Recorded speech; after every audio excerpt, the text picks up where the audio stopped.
What's happening, gang? It's your boy Retro back again with another reaction video. Yeah.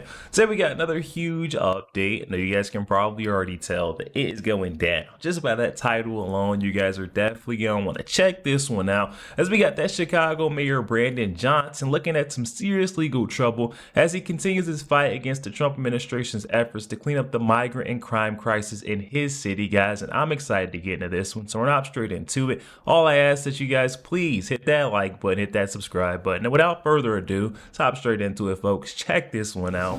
In light of increased immigration enforcement in Chicago, a new executive order signed Monday by Mayor Brandon Johnson designates ICE-free zones within the city. City property and unwilling private businesses will no longer serve as staging grounds for these raids.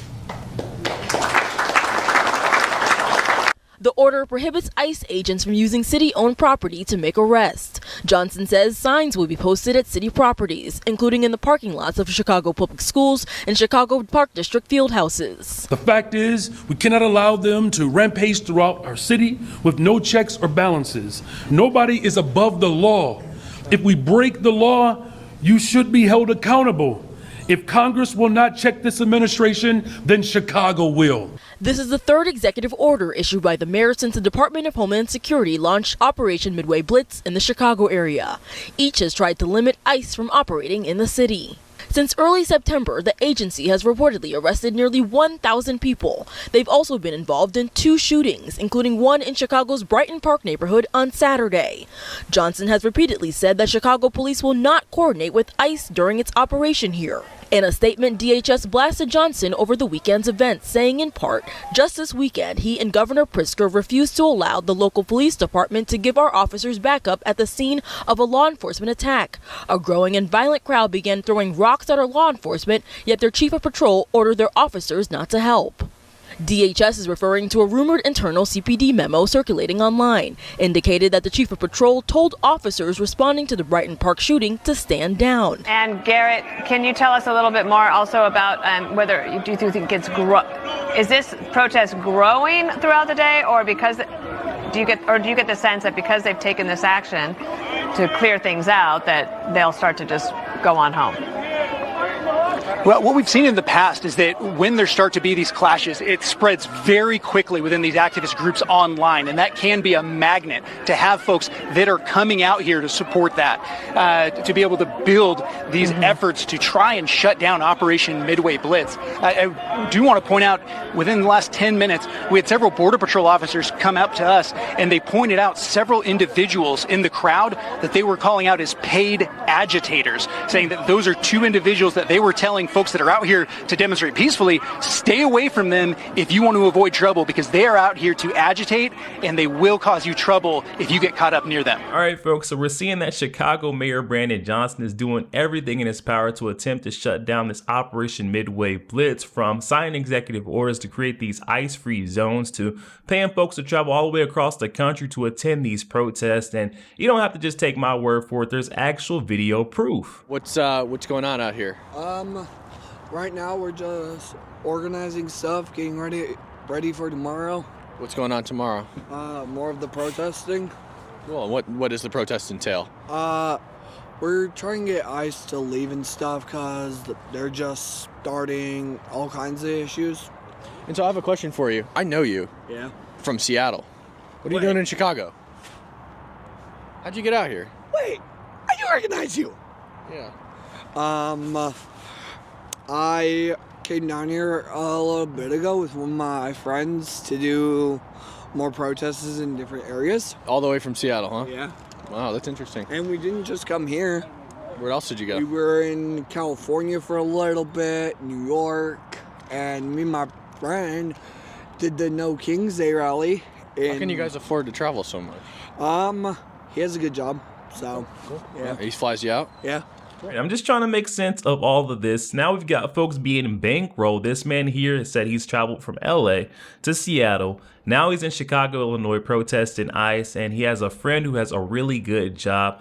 I want to know who's got them on their payroll, because we can see that this is not authentic or organic protest. This is all manufactured and conjured up by these left-wing lunatics. It's sad. And there is two sides to this situation right now. In the political arena, we can see folks that have some common sense and they could see straight through and see what the reality of the situation is. There is a clear problem in Chicago. There is a migrant and crime crisis. Then we have loonies on the left who are encouraging folks to team up and go against ICE. Dude, the only thing I can't stand about liberals is the fact that they always say it's not about race until they meet a black conservative, and then it's 100% about race.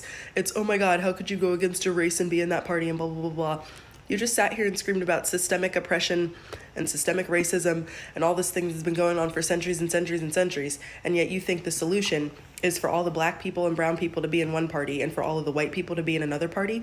That literally doesn't make any sense. What I'm still confused about is how y'all are still sitting over there pledging your allegiance to a party that would literally give anything to an illegal immigrant over your black bro. I truly love to see black conservatives standing up. I mean, it just does not make sense while folks are pledging their allegiance to the Democratic Party. We can see that they don't stand for Americans. They stand for illegal migrants and criminals. So that's one side of the story. And then we've got the other side, and I have to show this one, how ignorant it gets for these loonies on the left. Think if all the gangs in Chicago could just like team up like the Power Rangers, like y'all could defeat ICE, bro.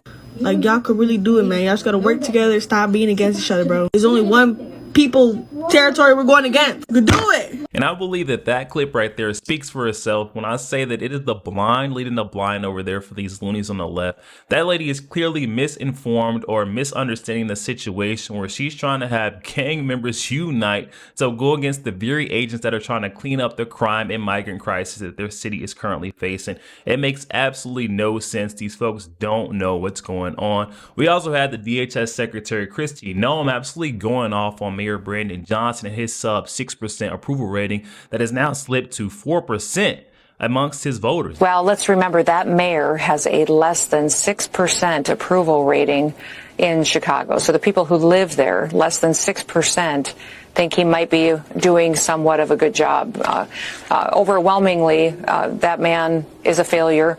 He's a failure for his people and hasn't stood up for the victims of the crimes that have happened in his city. So we're going to keep doing our work. Every day when we're there doing our operations, when I'm there with them, people on the streets are clapping as we do our work. They're clapping as these officers are arresting these bad criminals. And out of the 12 that we arrested during the short period of time I was there, 6 of them had criminal records in their backgrounds that the state had arrested them and just turned them loose on the street again for assault, for weapons possession, for robbery. Those individuals now are off the streets thanks to President Trump, not thanks to that mayor who's delusional at best. DHS Secretary Kristi Noem hit that nail square on the head where she says Brandon Johnson is delusional at best. This man definitely lives in a false reality, so much so that when he went on a press conference just the other day, he said that the right wants to see a rematch of the Civil War. A couple of years ago, I said very candidly that the right wing in this country wants a rematch of the Civil War. I want that to sit in right now, because the President of the United States of America has declared war on the people of Chicago and people across America. That's right. He's more interested in giving billions of dollars to other nations, while farmers in urban cities around this country are literally being destabilized. And so whether it's the legal system, whether it's through executive order, or whether it's through the brave women and men who are serving as rapid responders. We literally have people who are volunteering in this city, on the southwest side, the northwest side, all over this city, to make sure that we're protecting children from being separated from their families. And we're talking about volunteers who are literally putting themselves at risk of being shot and killed by the federal government.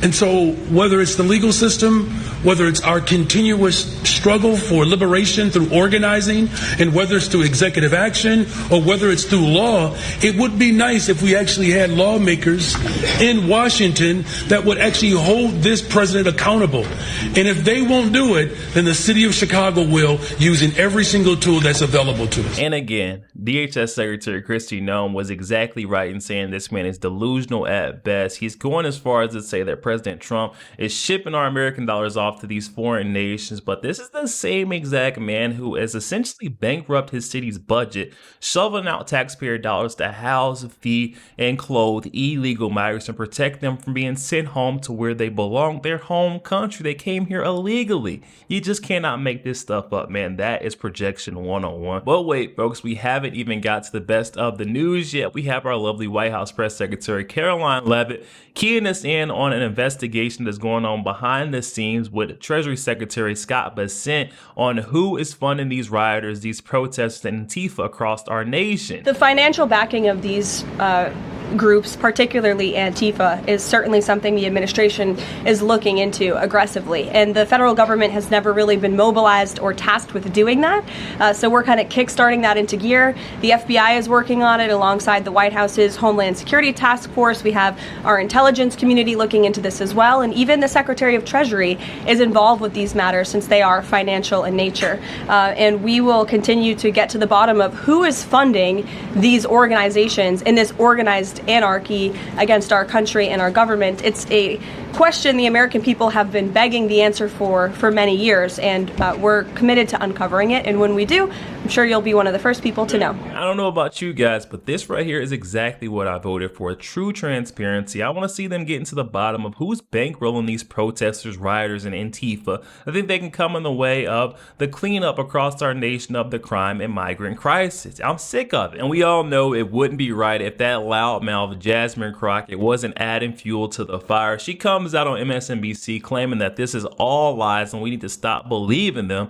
and that the only person that is harming us is the old Nepo baby inside of the White House. Speaking of President Donald Trump. Stop falling for the okie doke. Stop believing the lies that they are putting out there and the terrible racist tropes that they are constantly using to rile people up. It is time to recognize that while you thought the enemy was the immigrant, or you thought the enemy was the trans person, or you thought that the enemy was the black folk, or you thought the enemy were the women, when the reality is that the only person that is harming you right now, if you are struggling to make sure that you can pay your bills, if you're struggling to feed your family, if you are struggling to find a job, if you are struggling to keep your business open, or if you are a farmer, while we currently have record level bankruptcies by farmers, it is not any of those people on the list. It is the old white Nepo baby that is sitting in the White House that is causing all the destruction, pain, and problems that you are enduring. And let's be honest with ourselves, guys. It would not be Representative Jasmine Crockett if she was not race baiting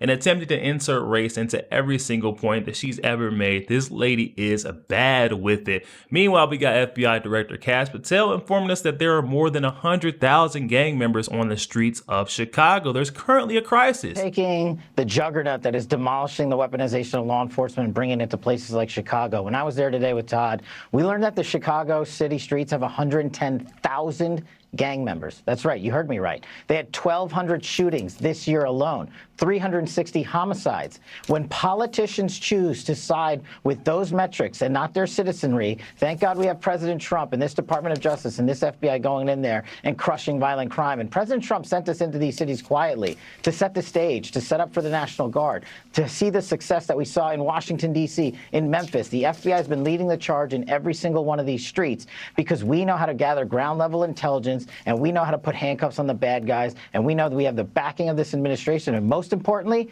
the agents at the FBI know that they have the backing of the American people and their government. Wow, over 100,000 gang members on the streets of Chicago. But remember, there's no crime crisis according to the Democratic leadership. Yeah, okay. And shortly after making that statement on Fox News, we had FBI Director Kash Patel with a tweet of his own. Warning, Chicago will be saved and this FBI will continue to crush violent crime. They are all around the country as well, heading to the Windy City. Now, I'm not sure if Kash Patel is heading alone or if he's bringing FBI agents with him, but we're seeing a total cleanup of the state of Illinois in that city of Chicago. Love to see it. We also had President Donald Trump warning that he may be invoking the Insurrection Act if needed in Chicago. Mr. President, can we talk about Portland for a second? Are you planning to invoke the Insurrection Act? And that would be, a very long-standing law that's been on the books. Yeah, well, it's been invoked before, as you know. If you look at Chicago, Chicago's a great city where there's a lot of crime. And if the governor can't do the job, we'll do the job. It's all very simple. They probably had 50 murders in Chicago over the last 5, 6, 7 months. Many people were shot. And then the governor gets up and he says, well, we can handle it. They can't handle it. They don't know what they're doing. The mayor is grossly incompetent. He's at a 4% approval rating in Chicago. He's at a 4%, lowest approval rating, lower than even de Blasio had, which is hard to believe in New York. I thought de Blasio would always maintain that record, but the Chicago guy is even lower. So I think that we want safe cities. If you look at D.C., you would right now, Mark, you could go out, take your family out to dinner. You could walk right down the middle of the street. There is no crime in D.C. When I got here, this place was a raging hellhole where people would come from Canada, people would come from other places and end up getting shot. Nobody's being shot. The National Guard's been unbelievable.